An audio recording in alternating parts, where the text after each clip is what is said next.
di consegnare il nome delle Lioness la nostra targa, sulla quale è inciso a Daniela Zedda, donna sarda, fotografa di talento, che in ogni immagine rappresenta volti, luoghi, gesti, sentimenti, storie di Sardegna.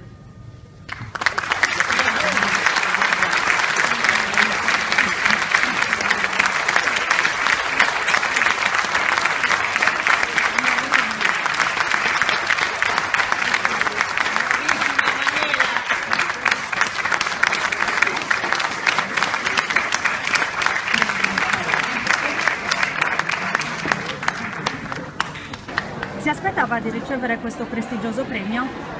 No, non solo non mi aspettavo di ricevere questo, ma mai nessun premio. Io credo che di non dover essere premiata per quello che faccio, perché lo faccio e anzi ritengo che sia una grande fortuna fare il lavoro che faccio.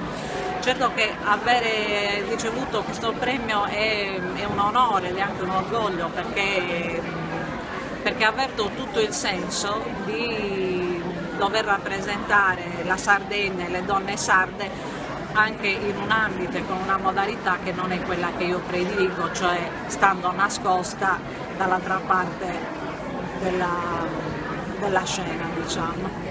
Davanti alla mia prossima mostra, perché così sarà un'edizione che più mi appartiene e non dovrò raccontarvi se non farvi capire come sono attraverso le mie foto. Grazie. Di avervi tutti quanti alla mia prossima mostra, perché così sarà un'edizione che più mi appartiene e non dovrò raccontarvi se non farvi capire come sono attraverso le mie foto. Grazie.